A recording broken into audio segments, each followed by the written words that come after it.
Assalamualaikum warahmatullahi wabarakatuh. Alhamdulillahirabbil alamin wa bihi nasta'in wa ala umuri dini waddin wassalatu wassalamu ala asrofil anbiya'i mursalin wa ala alihi washabihi ajmain amma ba'du.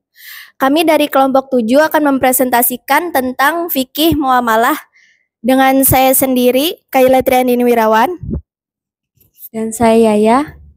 Saya Elsa Ramadana. Saya Soraya Zain.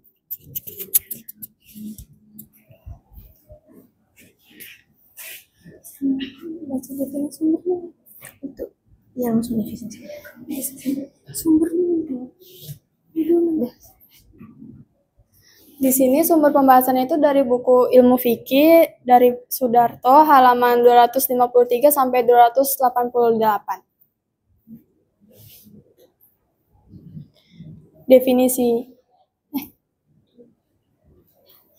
Definisi muamalah adalah segala bentuk aktivitas atau interaksi sosial yang terjadi antara manusia dalam kehidupan sehari-hari yang berkaitan dengan aspek duniawi, termaksud transaksi ekonomi, perdagangan, dan perjanjian bisnis, dengan tetap berpegangan pada prinsip-prinsip Islam.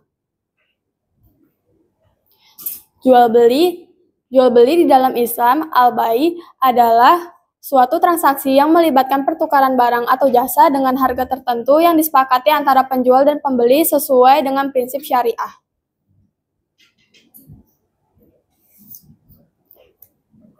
Muamalah dalam Islam mencakup seluruh aktivitas yang berkaitan dengan hubungan manusia dalam urusan ekonomi dan sosial. Prinsip dasar muamalah adalah keadilan, kejujuran, serta menghindari praktik yang dilarang seperti riba, gharar, ketidakjelasan, dan maisir atau perjudian. Jual beli dalam Islam bukan hanya sekedar transaksi ekonomi, tetapi juga harus memenuhi syarat sah dengan sesuai syariat seperti kejelasan objek jual beli, akad yang sah, serta keterlibatan pihak-pihak yang berakal dan tidak dipaksakan. Islam menghalalkan jual beli dan melarang riba sebagai mana disebutkan dalam Al-Quran surat Al-Baqarah ayat 275. Selanjutnya ada dasar hukum jual beli. Yang pertama itu ada Al-Quran. Hukum melakukan jual beli adalah mubah sesuai dengan firman Allah dalam Al-Quran surah Al-Baqarah ayat 198. A'udzubillahi minasyaitonirrajim. Bismillahirrahmanirrahim. Laisa 'alaikum junahun tabtagu fadlam marabbakum. Yang artinya, tidak ada bagimu untuk mencari karunia rizki hasil perniagaan dari Tuhanmu. Yang kedua ada dari as-sunnah, Nabi SAW bersabda, jual beli harus dengan suka sama suka, saling ridho. Dan khiyar adalah sebuah transaksi dan tidak halal bagi seorang muslim menipu muslim lainnya, menurut hadis riwayat Ibnu Jarir. Selanjutnya ada ijma. Para ulama telah sepakat bahwa hukum jual beli itu mubah atau diperbolehkan. Alasannya, manusia tidak akan mampu mencukupi kebutuhan dirinya tanpa bantuan oleh orang lain. Selanjutnya,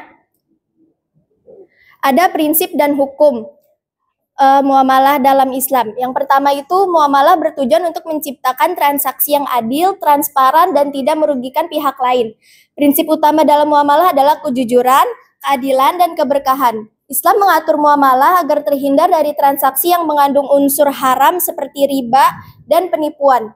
Yang selanjutnya ada rukun jual beli, unsur wajib dalam transaksi. Yang pertama itu adanya akid, yang artinya penjual dan pembeli. Dan yang selanjutnya ada maqud alaih, yang artinya adanya harta atau uang dan barang yang dijual ke pembelinya. Terus adanya sigot, sigot itu ijab dan qabul, jadi pembelian gitu. Dan ada selanjutnya yang terakhir adanya nilai tukar. Next. Terus selanjutnya ada syarat sah jual beli. Yang pertama itu penjualan dan pembeli harus balik, berakal, dan berlaku transaksi atas kehendaknya itu sendiri. Nah, terus barang itu juga yang dijual itu harus suci dan bermanfaat, bukan bukan barang haram dan dapat diserahkan. Nah, terus akad harus jelas, tidak mengandung syarat batil dan dilakukan dalam satu majelis. Selanjutnya ada macam-macam jual beli dalam Islam. Nah, jual beli itu dibagi yang diperbolehkan itu adalah jual beli tunai atau nokdan. Itu adalah merupakan pembayaran yang dilakukan secara langsung saat ditransaksi. Nah, jual beli kredit atau taksid itu pembayaran yang dilakukan secara bertahap dan jangka waktunya itu tanpa adanya riba. Terus juga yang ini selanjutnya ada jual beli salam, yaitu pembayaran yang dilakukan di muka. Barang yang dikirim barang dikirim kemudian. Jadi setelah dibayar baru boleh dikirim. Nah, selanjutnya ada jual beli istiqnah, yaitu pemesanan barang yang harus diproduksi terlebih dahulu. Nah, yang selanjutnya itu ada jual beli murahabah, yaitu harga barang yang ditentukan dengan ketentuan yang disepakati oleh si pembeli dan si penjualnya.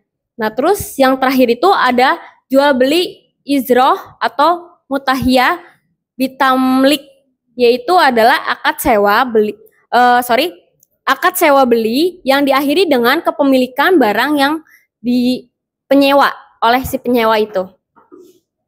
Selanjutnya juga masih ini kebalikannya, yaitu macam-macam jual beli yang dilarang, yaitu jual beli yang ghohor.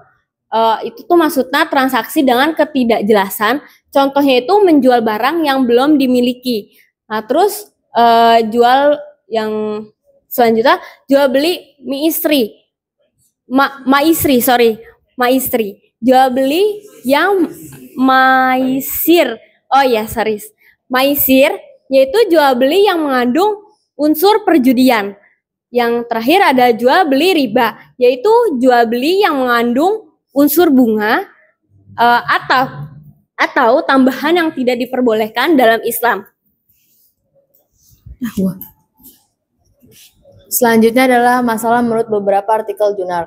Membahas tentang ketidakjelasan atau ambiguitas dalam kontrak dan perjanjian. Seringkali kontrak atau perjanjian muamalah yang dilakukan oleh pihak-pihak yang terlibat tidak sesuai dengan prinsip syariah Islam, seperti ketidakjelasan dalam syarat dan ketentuan yang dapat menyebabkan ketidakpastian dan perselisihan.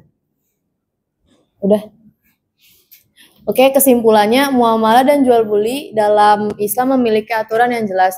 Untuk menjaga keadilan dan keberkahan dalam transaksi ekonomi, Islam memperbolehkan jual beli yang adil dan menghindari transaksi yang mengandung unsur haram seperti riba, gharar, dan maisir. Baik, selanjutnya tentang kami akan pembahasan ini adalah kami membahas muamalah dan jual beli dalam Islam yang mengatur transaksi sesuai syariat. Jual beli sah jika memenuhi rukun dan syarat serta menghindari riba, gharar, dan maisir. Dalam ekonomi modern, prinsip syariah diterapkan dalam perbankan, e-commerce, dan transaksi online yang harus transparansi dan jujur ketika jual beli, seperti kejujuran dan larangan penimbunan juga ditekankan. Kesimpulannya, memahami jual beli syariah penting untuk menciptakan transaksi adil, halal, dan berkah dalam kehidupan sehari-hari. Sekian dari kelompok kami. Apa ada yang mau tanya? Mau nanya boleh.